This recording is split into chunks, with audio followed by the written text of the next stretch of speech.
Students, आज हम topic करेंगे जेनेटिक इंजीनियरिंग इन इंसुलिन। इसमें हम बात करते हैं डायबिटीज मेलिटस जो है that is disease in which lack of insulin, जो इंसुलिन हार्मोन है उसकी सिंथेसिस नहीं होती है और ब्लड में शुगर का लेवल इंक्रीज कर जाता है। जो पर्सन डायबिटिक मेलिटस जो है उनमें वो डिसीज रहेगी डायबिटीज मेलिटस, उनकी बॉडी में इंसुलिन नहीं बनेगा। तो इंसुलिन बनाने के लिए ए पॉलीपेप्टाइड चेन और बी पॉलीपेप्टाइड चेन और सी पॉलीपेप्टाइड चेन, अगर हम इमेच्योर या प्रो इंसुलिन की बात करें तो 3 पॉलीपेप्टाइड चेन्स होती हैं, और अगर हम इंसुलिन मैच्योर इंसुलिन की बात करें तो उसमें 2 पॉलीपेप्टाइड चेन होती हैं, और ये पॉलीपेप्टाइड चेन जीन्स बनाती हैं। तो अगर डायबिटीज मेलिटस पर्सन में कोई अगर जीन सही तरह से फंक्शन नहीं कर रही है तो कोई एक पॉलीपेप्टाइड चेन नहीं बन पाएगी, या फिर दोनों एंजाइम्स दोनों जीन्स एक्सप्रेस नहीं कर रही हैं तो दोनों पॉलीपेप्टाइड चेन्स सिंथेसाइज नहीं हो पाएंगी, जिसकी वजह से उसमें इंसुलिन हार्मोन की डेफिशिएंसी आएगी। और इंसुलिन हार्मोन एक तरह से सेल के अंदर ग्लूकोज की एंट्री को अलाउ करता है। तो जब इंसुलिन की डेफिशिएंसी होगी तो वो ब्लड के थ्रू जो ग्लूकोज आ रहा है वो सेल्स के अंदर एंटर नहीं कर पाएगा, ड्यू टू दैट ब्लड में शुगर का लेवल यानी ग्लूकोज का लेवल जो है वो इंक्रीज कर जाएगा। तो that in case of diabetic mellitus persons that need to insulin therapy to keep the healthy, तो उन पर्सन्स में जिनको डायबिटीज की प्रॉब्लम है उनको इंसुलिन की थेरेपी दी जाती है ताकि वो एक हेल्दी लाइफ जो है वो जी सके। तो यहाँ पे हम अगर बात करें insulin, structure of insulin, insulin is a small and simple protein and that consist of 51 amino acid. इसको हमने डिस्कस करा था कि 51 अमाइनो एसिड्स होते हैं, 30 कंस्ट्रक्ट करता है पॉलीपेप्टाइड चेन बी को और 21 कंस्ट्रक्ट करता है चेन ए को, यानी कि ए चेन में 21 अमाइनो एसिड और चेन बी में 30 अमाइनो एसिड्स होते हैं, और दोनों चेन्स आपस में लिंक्ड दिखाई हैं with the help of disulphide bond. एक यहां पे है, एक यहां पे है, और ये डाइसल्फाइड बॉन्ड की हेल्प से जुड़े होते हैं चेन्स, और ये जो है हेल्प करेंगे फिर एक मैच्योर इंसुलिन को सिंथेसाइज करने में। अब हम बात करते हैं कि किस तरह से जेनेटिक इंजीनियरिंग के थ्रू इंसुलिन को तैयार किया जाता है। Process of producing insulin using recombinant DNA technology. सबसे पहले हमें वो सारे कंपोनेंट्स चाहिए जिससे जेनेटिक इंजीनियरिंग की जानी है, that is the vector and the desirable gene and the host organism. यहां पे दिखाया गया है bacterium, that bacterium have a plasmid and plasmid small piece of DNA, उसमें हमने डिजायरेबल जीन को इंसर्ट करना है। तो उस जीन को इंसर्ट करने के लिए यहां पे you can see here plasmid को अलग किया गया बैक्टीरियम से, और यहां पे रिस्ट्रिक्शन एंजाइम सीजर की तरह वर्क करेंगी और कट करेंगी प्लाज्मिड को, और वहां पे स्पेसिफिक एंड्स बनेंगे, या तो स्टिकी एंड्स या फिर ब्लंट एंड्स, डिपेंड करता है कि कौन सी रिस्ट्रिक्शन एंजाइम प्लाज्मिड को कट कर रही है। अब यहां पे डिजायरेबल जीन हेल्दी पर्सन से human insulin gene is inserted into the plasmid. Healthy gene को जो सिंथेसाइज कर रहा है, यहां पे अलग प्लाज्मिड में ए जीन, ए पॉलीपेप्टाइड की जीन, और दूसरे प्लाज्मिड में बी पॉलीपेप्टाइड सेपरेट जो है वो सिंथेसाइज किया जा रहा है ए पॉलीपेप्टाइड चेन को और बी पॉलीपेप्टाइड चेन को। तो यहां पे ह्यूमन इंसुलिन जीन को इंसर्ट किया गया प्लाज्मिड में, और ये बन गया रिकॉम्बिनेंट डीएनए या फिर रिकॉम्बिनेंट प्लाज्मिड। अब इस प्लाज्मिड को वापस होस्ट के अंदर होस्ट बोलिए या फिर बैक्टीरियम उसके अंदर इंसर्ट कर देंगे, बिकॉज रेप्लिकेशन का प्रोसेस जो है वो इस बैक्टीरियम की हेल्प से होना है। तो यहाँ पे प्लाज्मिड को इंसर्ट कर दिया, इंजीनियर्ड प्लाज्मिड जिसमें हमने डिजायरेबल जीन को इंसर्ट करा है, that is inserted into new bacterium जो रेप्लिकेशन करेगा। अब इसको किसी मीडियम में डालेंगे जहां पे बैक्टीरियम उस मीडियम से न्यूट्रिएंट्स लेगा और फास्ट डिवाइड करेगा, और जो जीन हमने प्लाज्मिड में इंसर्ट करी है उस जीन से प्रोडक्ट बनेगा, that is the insulin protein, जिसको आइसोलेट करा जाएगा, एक्सट्रैक्शन करी जाएगी और फिर उसको यूज किया जाएगा ह्यूमन के लिए जो डायबिटिक होते हैं। इंजेक्शन की फॉर्म में उसको यूज किया जाएगा। तो यहां पे बताया है ये प्रोसेस कि कैसे इंसुलिन को जो है वो प्रोड्यूस किया जाता है। तो यहाँ पे प्लाज्मिड में अगर हम बात कर रहे हैं ह्यूमन इंसुलिन जीन, तो मैंने अभी बताया आपको कि कोई जीन ए के लिए ए पॉलीपेप्टाइड चेन के लिए सेम चीज करेंगे और बी पॉलीपेप्टाइड चेन के लिए सेम चीज करेंगे। तो अलग अलग तरह से ए चेन ए पॉलीपेप्टाइड बन गया, बी बन गया, फिर उसको मीडियम में डालेंगे और दोनों के प्रोडक्ट या तो कंबाइन करके भी यूज कर सकते हैं या फिर सेपरेट करेंगे और इंसुलिन को तैयार करेंगे जिसमें दोनों चेन रहेगी ए एंड बी।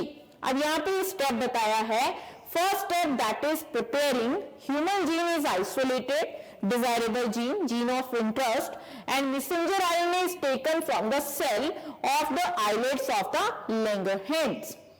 जीन को आइसोलेट करा, मैसेंजर आरएनए जो आइलेट्स ऑफ लैंगरहैंस सेल्स होते हैं, बीटा सेल्स जो इंसुलिन को सिंथेसाइज करते हैं, उनको लिया जाएगा।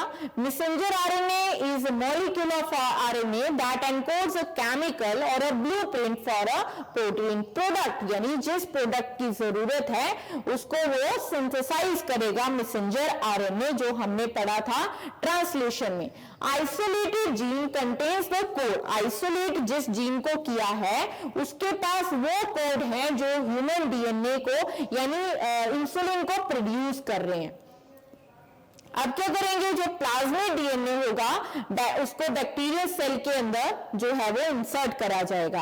प्लाज्मिड डीएनए और bacterial cell is taken out of the cell, पहले प्लाज्मिड को बैक्टीरियम से निकाला, फिर उसमें जीन ऑफ इंटरेस्ट को यहाँ पे प्रिपेयर कर रहे हैं। तो यहाँ पे बताया कि बैक्टीरियम से प्लाज्मिड को निकाला जाएगा। Escherichia coli that is E coli bacterium सबसे ज्यादा इंसुलिन को प्रोड्यूस करने के लिए यूज किया जाता है और ईस्ट को भी यूज करते हैं। यहां पे आइसोलेटेड डीएनए को इंसर्ट करा गया है प्लाज्मिड में with the help of restriction enzyme उस डिजायरेबल जीन को, और प्लाज्मिड में स्पेस बनाया जा रहा है, कट किया जा रहा है जिससे जीन ऑफ इंटरेस्ट को ऐड किया जाए। Second is a cutting, plasmid DNA of bacterial cell, bacteria is cut out producing plasmid ring. यहाँ पे प्लाज्मिड रिंग दिख रही है जिसमें रिस्ट्रिक्शन एंजाइम कट कर रही है और एक एम्प्टी स्पेस बनाएगा, सेगमेंट बनाएगा जहां पे जीन ऑफ इंटरेस्ट को ऐड करेंगे। तो मैंने यहाँ पे बताया कि जो रिस्ट्रिक्शन एंजाइम्स हैं वो डीएनए को प्लाज्मिड को जब कट कर रही हैं, तो जब वो कट कर रही है तो डिपेंड कर रहा है कि वो स्टिकी एंड्स बना रही है या फिर ब्लंट एंड्स बना रही है। अगर स्टिकी एंड्स बना रही है तो जो जीन ऑफ इंटरेस्ट ऐड करना है उसके एंड्स भी स्टिकी होने चाहिए, otherwise gene of interest add नहीं हो पाएगा। एक का एंड अगर ब्लंट है दूसरे के स्टिकी है तो वो एक दूसरे को कॉम्प्लीमेंट नहीं करेंगे। थर्ड स्टेप में कंबाइनिंग, जैसे ही जीन ऑफ इंटरेस्ट, देखिए यहाँ पे दिस इज रेड पार्ट जो कलर से शो करा है that is the gene of interest जिसको प्लाज्मिड में ऐड किया है। तो यहाँ पे स्टिकी एंड्स, इसके भी स्टिकी एंड्स हैं, इसके भी स्टिकी एंड्स हैं, तो ये कॉम्प्लीमेंट कर रहे हैं, अदरवाइज ये फिट नहीं होता इसमें जीन ऑफ इंटरेस्ट प्लाज्मिड में। With the plasmid ring open with the help of restriction enzymes, the gene obtain from the human cell that contains the code for the protein responsible for the production of the insulin is inserted into the plasmid. उसको plasmid में gene of interest को जो insulin बना रही है उसको insert किया जाएगा। Human insulin gene is now combined with the bacterial DNA plasmid. उसको बैक्टीरियम प्लाज्मिड के साथ वो जीन ऑफ इंटरेस्ट जो है वो ऐड या कंबाइन हो जाएगा। फोर्थ स्टेप में है ट्रांसफॉर्म। अब जो प्लाज्मिड बना है, अब वो जब जीन एक्सप्रेशन देगा, जीन ऑफ इंटरेस्ट जो है वो एक्सप्रेस करेगा, तो उसकी ट्रांसफॉर्मेशन हुई है प्लाज्मिड की, वो रिकॉम्बिनेंट बना है, तो resulting DNA is inserted back to the bacterium. और जब बैक्टीरियम के अंदर उस प्लाज्मिड को डालेंगे जिसमें डिजायरेबल जीन है, तो वो एक ट्रांसफॉर्म्ड सेल बनेगा और वो उस प्रोडक्ट को बनाएगा जिसकी रिक्वायरमेंट है, that is the insulin hormone. यहाँ पे बोला है the cells need nutrients in order to grow. यहाँ पे बैक्टीरियम की बात करिए कि अगर हम बैक्टीरियम को उस जीन ऑफ इंटरेस्ट को रेप्लिकेट करने के लिए उसमें जीन ऑफ इंटरेस्ट ऐड किया है प्लाज्मिड में, तो उसको न्यूट्रिएंट्स प्रोवाइड करने हैं ताकि बैक्टीरियम जो है वो उस मीडियम की प्रेजेंस में, न्यूट्रिएंट्स की प्रेजेंस में रेप्लिकेट या डिवाइड कर सके। The bacterial cell processed unknown and gene for human insulin and insulin is produced in the cells। जब वो रेप्लिकेट करेगा, डिवाइड करेगा, तो उस जीन के एक्सप्रेशन से उसके प्रोडक्ट भी बनेंगे। When the bacterial cell reproduce by dividing, human insulin gene is also reproduced in the newly created cells। जब वो डिवाइड करेगा तो डीएनए भी रेप्लिकेट होगा और डॉटर सेल्स में भी वो जीन्स जाएंगी, तो वो बार बार वो उस प्रोसेस को कर रहा है, तो वहां पे दैट जीन ऑफ इंटरेस्ट जो ऐड किया था उसका प्रोडक्ट जो है वो हर सेल में बनेगा। तो यहाँ पे दिखाया गया है ये पूरा प्रोसेस जो पीछे हमने करा। ट्रांसफॉर्म्ड सेल्स हैं जिसमें डिजायरेबल जीन प्लाज्मिड में इंसर्ट करा है, रेप्लिकेट करेगा और इस हर bacterium newly synthesised bacterium cells के अंदर जो है इंसुलिन की सिंथेसिस हो रही होगी। तो that is the genetic engineering in case of the insulin. अब बात करते हैं कुछ ऐसी डिसीजेज होती हैं जिनको क्योर करने के लिए यूज किया जाता है बायोटेक्नोलॉजी को या जीन थेरेपी करी जाती है। तो जीन थेरेपी जो है दैट अप्रोचेस, जिसमें अप्रोच बताई है, one is the in vivo gene therapy and other one is the जो है that is in vitro gene therapy. यहाँ पे एक तरफ दिखाया है इन वीवो और x Vivo gene therapy. In vivo में क्या होता है, डायरेक्ट डिलीवरी करी जाती है जीन्स की सेल्स के अंदर, पर्टिकुलर टिश्यूज किसी बॉडी में, कोई भी बॉडी पार्ट के टिश्यूज में या सेल्स में उस जीन ऑफ इंटरेस्ट को ऐड किया जाता है जिसमें डिजायरेबल कैरेक्टर एक्सप्रेस कर रहा है, या जीन ऑफ इंटरेस्ट मतलब वो जीन जो उस पर्सन के डिफेक्ट को दूर कर रही है, तो उसको डायरेक्टली डिलीवर किया जाता है with the help of injections. तो that is the in vivo gene therapy. And ex vivo gene therapy is what? Transfer of gene to culture cells and reinsertions। यहाँ पे बोला है ex vivo के case में पहले जीन ऑफ इंटरेस्ट को हमने क्या इसमें दिखाया है कि इस इन्फेक्टेड पर्सन, इसके बॉडी में कोई जीन को इंसर्ट करना है, तो एक तो डायरेक्ट डिलीवरी के थ्रू हो जाएगा। सेकेंड क्या कर सकते हैं, यहाँ से डिफेक्टिव सेल्स को या फिर डिफेक्टिव सेल्स को निकालेंगे, एडल्ट स्टेम सेल्स, जिनसे आगे वो डिवाइड करेगा। जैसे मान लीजिए कि प्रिकर्सर मॉलिक्यूल्स को निकालेंगे जो डिवाइड करके आगे, जैसे हर बोन मैरो में प्रिकर्सर स्टेम सेल्स होते हैं जो आगे डिफरेंशिएट होते हैं लिम्फोसाइट सेल्स में, तो प्रिकर्सर सेल्स को जो है वो आइसोलेट करेंगे, उसको पैट्री डिश में डालेंगे।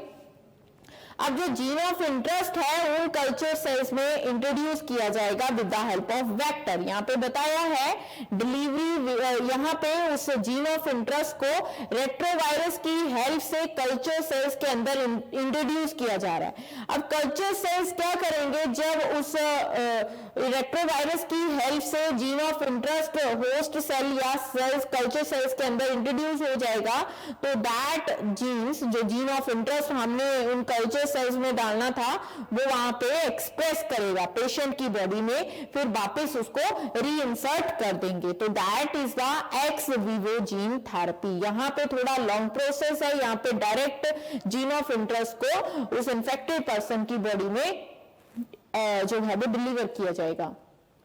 यहाँ पे दिखाया गया है एक्स विवो में क्या स्टेप्स आ रहे हैं। सबसे पहले आइसोलेट करेंगे पेशेंट की बॉडी से, जेनेटिक डिफेक्ट अगर कोई है तो उन सेल्स को आइसोलेट करेंगे, उनको कल्चर करके उनको ग्रो करेंगे, सेल्स को grow the cells in culture medium. Then introduce the therapeutic gene, उस जीन को, हेल्दी जीन को इंट्रोड्यूस करेंगे कल्चर सेल्स में। फिर उसके बाद सेलेक्ट करेंगे जो जेनेटिकली करेक्ट हो गए हैं सेल्स, उनको एक्सट्रैक्ट करेंगे, आइसोलेट करेंगे या सेलेक्ट करेंगे कि कौन से ट्रांसफॉर्म्ड हैं या फिर कौन से नॉन ट्रांसफॉर्म्ड हैं, वो हमने सेपरेट करना है। और फिर जो ट्रांसफॉर्म्ड होंगे या जिनमें जेनेटिकली करेक्शन हो चुकी होगी उनको ग्रो करवाएंगे, और ग्रो करवाने के बाद उसको ट्रांसप्लांट कर दिया जाएगा मॉडिफाइड सेल्स को पेशेंट की बॉडी में, जिससे हेल्दी जो है वो लाइफ कुछ टाइम तक जो है वो स्पेंड कर सके। क्योंकि जेनेटिक डिसऑर्डर्स हैं, अगर अर्ली स्टेज में डिटेक्ट होते हैं वो डिसऑर्डर्स तो वो परमानेंट क्योर होगा, but after the birth of that organism और बर्थ ऑफ दैट चाइल्ड तो उसको वो चीज बार बार रिपीट करवानी पड़ सकती है। तो यहाँ पे देखिए, यहाँ पे ये एक इमेज के थ्रू दिखाया गया है, this is the double helix, और यहाँ पे कुछ रिपेयरिंग कर रहे हैं। तो इंजीनियरिंग क्या करते हैं, कुछ चीजों को रिपेयर करते हैं। तो यहाँ पे जेनेटिक इंजीनियरिंग में जीन्स के साथ यानी डीएनए के साथ कुछ चेंजेस किए जा रहे हैं, मैनिपुलेशन करी जा रही है, डिफेक्ट्स को ठीक किया जा रहा है। तो gene therapy is the introduction of genes into existing cells. जो एग्जिस्ट कर रहे हैं सेल्स, उनमें कुछ जीन्स को इंट्रोड्यूस कर रहे हैं ताकि किसी पर्टिकुलर डिसीज को क्योर किया जा सके। ये टेक्निक क्या है, इस टेक्निक में जेनेटिक इंजीनियरिंग में करेक्ट किया जाता है डिफेक्टिव जीन को हेल्दी जीन से, या फिर डिसीज को क्योर करने के लिए डिफेक्टिव जीन को हेल्दी जीन से रिप्लेस किया जाता है। First approved gene therapy experiment occurred on the September 14, 1990 in USA when Ashanti De Silva was treated for ADA-SCID, that is adenosine deaminase enzyme and severe combined immunodeficiency जो syndrome था उसकी वजह से ये severe combined immunodeficiency जो है एक immune disorder है, और ये इस 4 ईयर गर्ल को हुआ था जिसमें ये एंजाइम सिंथेसाइज नहीं होती थी, जिसकी वजह से डीऑक्सी एडिनोसाइन केमिकल की एक्युमुलेशन हो जाती थी उसकी बॉडी में। तो इस फर्स्ट जीन थेरेपी में क्या करा गया, करेक्ट जीन को इंट्रोड्यूस किया गया उस पेशेंट की बॉडी में, 4 ईयर गर्ल जो है उसकी बॉडी में इंट्रोड्यूस किया गया हेल्दी जीन को।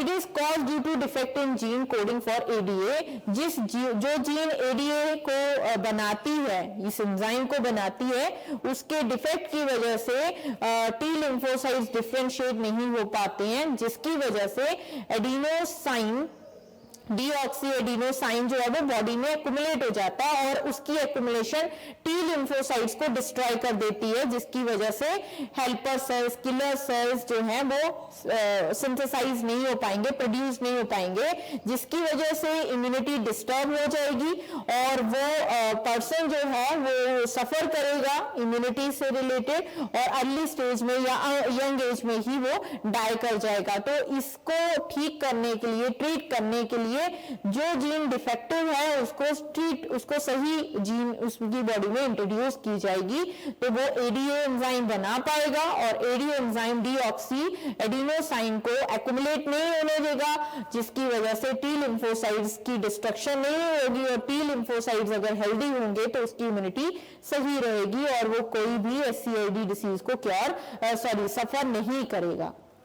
तो यहाँ पे ये दिखाया गया है, यहाँ पे दिखाया गया है bacterium carrying plasmid with clone normal human ADA gene. यहाँ पे एडीए जीन को इंसर्ट किया गया है, ये वो जीन है जो हेल्दी है और एक्सप्रेस हो रही है और इसको प्लाज्मिड में इंसर्ट किया गया है। अब इस प्लाज्मिड की क्लोनिंग करनी है, कॉपी बनानी है, तो यहाँ पे जेनेटिकली डिसेबल कर दिया रेट्रोवायरस को। रेट्रोवायरस की जो अदर उसकी जीन की प्रॉपर्टीज हैं उनको डिसेबल कर दिया गया।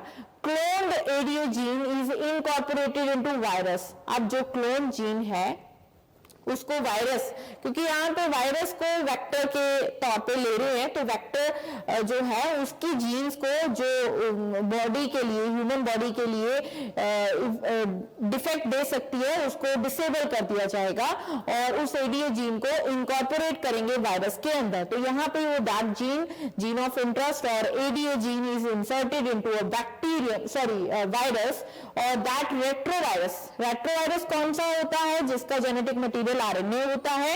रेट्रोवायरस इन्फेक्ट करेगा टी लिम्फोसाइट। इन्फेस्टेशन जो है वो इंटेंशनली करवाई जा रही है ताकि टी लिम्फोसाइट्स के अंदर वो एडीए जीन, हेल्दी जीन जो है वो ट्रांसफर हो सके with the help of virus. यहाँ पे नॉर्मल टी लिम्फोसाइट सेल्स लिए, टी सेल्स जिनमें एडीए जीन एक्सप्रेस नहीं कर रही है और ये एससीआईडी पेशेंट से लिए हैं। तो इस पेशेंट के सेल्स को जब रेट्रोवायरस से इन्फेक्ट करवाया तो उसमें वो gene of interest, healthy ADA gene जो है वो ऐड हो गया।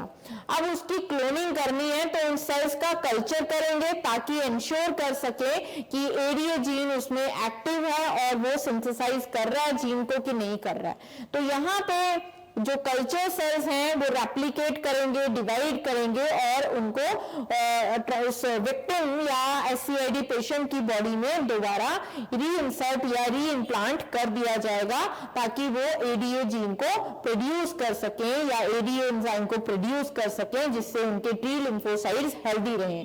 बट यहाँ पे ये थेरेपी रिपीट करवानी पड़ेगी क्योंकि यहाँ पे ये परमानेंट क्योर नहीं है। अगर अर्ली स्टेज में डिटेक्शन होती तो इस चीज को परमानेंटली क्योर किया जा सकता था। तो that is the gene therapy of the ADA या SCID deficiency. Now next is the type of gene therapy. Gene therapy 2 types की होती है, that is somatic cell gene therapy and second one is the germ line gene therapy.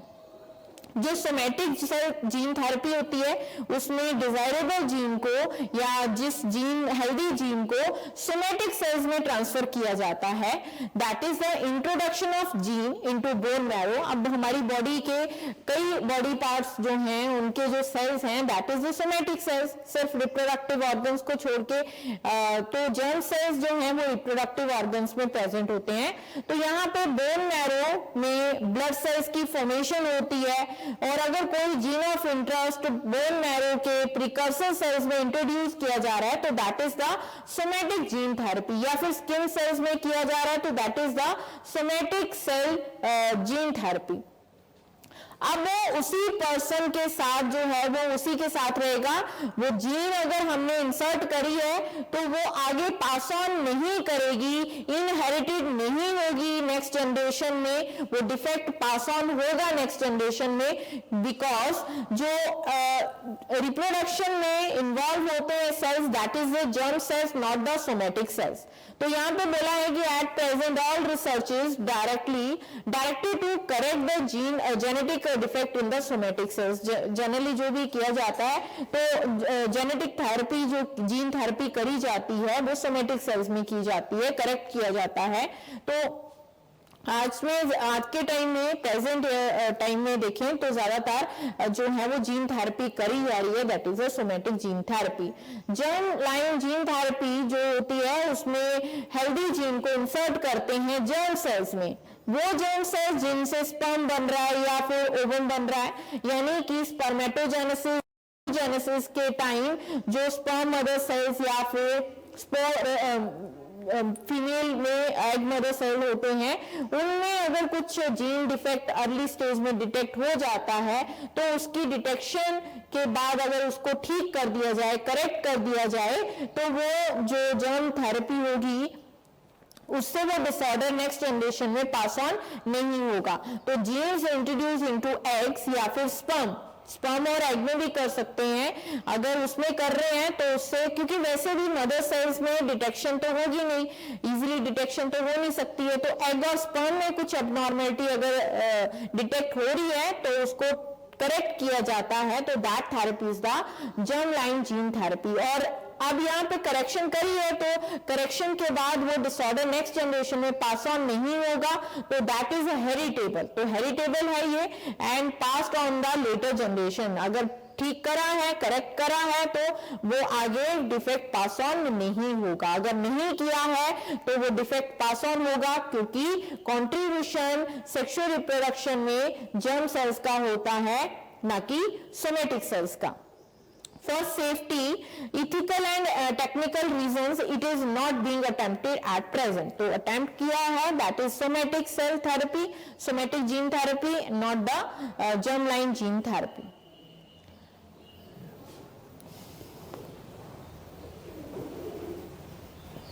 अब हम बात करते हैं genetically modified fruits होते हैं कुछ, जैसे कि फ्रूट राइपनिंग प्रोसेस होता है टमाटो के केस में। Fruit ripening is a active process characterised by increased respiration. जब फ्रूट की राइपनिंग होती है तो वहां पे सेल्स में रेस्पिरेशन का प्रोसेस जो है वो इंक्रीज कर जाता है, जिसकी वजह से से ज्यादा इथाइलिन हार्मोन की प्रोडक्शन जो है वो स्टार्ट हो जाती है, जिसकी वजह से जो हम बात करें क्लोरोफिल पिगमेंट की, जो क्लोरोफिल पिगमेंट क्लोरोप्लास्ट के अंदर होगी वो धीरे धीरे डिग्रेड करने स्टार्ट कर देगी। तो यहाँ पे क्लोरोफिल पिगमेंट की डिग्रेडेड होगा, वो डिग्रेड हो रहा है, कम हो रहा है, जिसकी वजह से ग्रीन कलर जो होता है फ्रूट का वो डिसअपेयर हो जाता है और वो कलरफुल पिगमेंट्स में चेंज होने लगता है, दैट इज रेड पिगमेंट। यहाँ पे टमाटो की बात कर रहे हैं तो ग्रीन कलर डिसअपेयर हो रहा है और रेड पिगमेंट की फॉर्मेशन हो रही है। Another pigment that is red pigment, that is a lycopene जो है वो सिंथेसाइज हो रहा है और क्लोरोफिल पिगमेंट जो है वो कम हो रहा है। फ्रूट जिसकी वजह से जब लाइकोपीन की सिंथेसिस हो रही है और इथाइलिन की प्रोडक्शन ज्यादा हो रही है तो वो फ्रूट को जो है वो सॉफ्ट बना देता है, जिसकी वजह से सेल वॉल की एक्टिविटी क्या है, सेल वॉल जो है वो धीरे धीरे लूज पड़ती जाती है, जिसकी वजह से एंजाइम्स जो हैं वो डिग्रेड होंगी। Namely that enzyme is the PG, that is the polyglucuronase enzyme जो है वो धीरे धीरे डिग्रेड होगी और मिथाइल एस्ट्रेज एंजाइम भी डिग्रेड होने स्टार्ट हो जाएगी due to the fruit softening. Phyto hormone plant का जो हार्मोन है, that is phyto hormone, ethylene की प्रोडक्शन लिंक करती है फ्रूट की राइपनिंग से, एंड दैट प्रोसेस जो है वो ट्रिगर करेगा राइपनिंग के इफेक्ट को। द ब्रेकडाउन ऑफ स्टार्च, जिसकी वजह से अब यहाँ पे स्टार्च जो है वो शुगर में ब्रेकडाउन होगा और लार्ज अमाउंट में जो है वो स्कैंडी प्रोडक्ट्स जो है वो प्रोड्यूस होंगे, एक्युमुलेट होंगे, and that improves the flavour, taste and the smell of the fruit. Normally ये प्रोसेस चलता है फ्रूट की राइपनिंग में, तो ब्रेकडाउन होता है स्टार्च का, वो शुगर में कन्वर्ट होता है, एंड जो accumulation of large number of Scandi products जो ब्रेकडाउन होने से बन रहे हैं वो इंप्रूव करते हैं फ्लेवर, टेस्ट और स्मेल ऑफ दैट फ्रूट। तो जो टमाटो है उसकी राइपनिंग अगर डिले करी जाए तो उससे जो है वो मार्केट में काफी टाइम तक जो है उसको जो है वो सेल किया जा सकता है। तो जेनेटिकली मॉडिफाइड टमाटो और a transgenic tomato is a tomato that has its gene modified, उसकी genes को modify किया गया with the help of genetic engineering. The first commercially available genetically modified food was a tomato engineered to have a longer shelf life. उसकी जो shelf life है वो increase करी गई through the genetic engineering, and that tomato is called flavor saver tomato. यहाँ पे development बताई है how the flavour saver tomato is produced. Softening of fruit is largely due to the degradation of cell wall. Fruit की softening होती है cell wall की degradation की वजह से, जो पैक्टिन से बना होता है उसकी डिग्रेडेशन होती है, जिसकी वजह से फ्रूट जो है वो सॉफ्ट हो जाता है। और ये प्रोसेस डिग्रेडेशन हो रही है इस एंजाइम की वजह से, that is a PG enzyme, और ये पीजी एंजाइम फ्रूट को सॉफ्ट बना रहा है क्योंकि उसकी सेल वॉल डिग्रेड हो रही है। जो जीन कोड कर रहा है पीजी एंजाइम को, अगर उसको आइसोलेट करके उसमें कुछ चेंज कर दिया जाए, उसके मैसेंजर आरएनए की सिंथेसिस को स्टॉप कर दिया जाए, तो वो फ्रूट की राइपनिंग नहीं करेगा। जैसे हम अगर बात करें, यहाँ पे आप इस डायग्राम को देख सकते हैं, एक नॉर्मल टमाटो है। इस नॉर्मल टमाटो में जो पीजी बनाने वाली जीन है वो एक्सप्रेस कर रही है, वो मैसेंजर आरएनए बनाएगी, उससे वो प्रोटीन यानी वो एंजाइम बनेगी, और वो एंजाइम जो है वो उसके सेल वॉल को ब्रेक कर देगा, जिसकी वजह से टमाटो जो है वो रॉटनिंग जल्दी दिखाएगा due to the PG effect. PG जो है एक एंजाइम है, मतलब प्रोटीन जो है that protein act as a enzyme. अगर फ्लेवर सेवर टोमेटो की बात करें या ट्रांसजेनिक टोमेटो की बात करें तो उसमें जो जीन उसमें इंट्रोड्यूस किया गया है तो उसकी हेल्प से हो क्या रहा है कि यहाँ पे सेंस मैसेंजर आरएनए बनेगा, वहीं पे इसका एंटीसेंस मैसेंजर आरएनए भी सिंथेसाइज होगा, मींस दोनों के दोनों ट्रांसक्राइब कर रहे हैं, और जब दोनों ट्रांसक्राइब करेंगे तो सिंथेटिक एंटीसेंस जीन जो होगा वो उस कॉम्प्लीमेंट्री एमआरएनए को जो है वो आगे सिंथेसाइज यानी प्रोटीन को सिंथेसाइज नहीं कर पाएगा, और जो प्रोटीन की सिंथेसिस नहीं होगी तो मतलब वो पीजी एंजाइम नहीं बनेगा, और पीजी एंजाइम नहीं बनेगा तो वो सेल वॉल की डिग्रेडेशन नहीं करेगा, जिसकी वजह से फ्रूट जो है यानी टोमेटो जो है वो उसकी शेल्फ लाइफ जो है इंक्रीज कर जाएगी। तो no rotting for about 3 weeks, मतलब कि 3 वीक्स तक जो है वो उस राइप टोमेटो की जो है वो राइपनिंग नहीं होती है, डीके नहीं होता है, सेल वॉल ब्रेक डाउन नहीं होती है, लूज नहीं होती है। नेक्स्ट है golden rice. Golden rice is a variety of a rice, that is the scientific name of the rice Oryza sativa, जो प्रोड्यूस किया गया जेनेटिक इंजीनियरिंग के थ्रू बायोसिंथेसाइज बीटा कैरोटीन, उसमें ऐसा जीन इंसर्ट करा जो बीटा कैरोटीन को produce कर रहा है, and that is a precursor of vitamin A. इस बीटा कैरोटीन से विटामिन ए की सिंथेसिस हो रही है in the edible part of the rice. The research that led to golden rice was conducted with the goal of helping children who suffer from vitamin A deficiency। इस golden rice को बनाने का purpose ये था कि जिन लोगों को, जिन बच्चों को विटामिन ए की डेफिशिएंसी हो जाती है वो फूड के थ्रू, राइस के थ्रू उनकी वो डेफिशिएंसी जो है वो ना हो, उनमें वो विटामिन ए फूड के थ्रू पहुंच जाए यानी गोल्डन राइस के थ्रू पहुंच जाए। तो that is the genetic engineering करी गई for the golden rice. Thank you.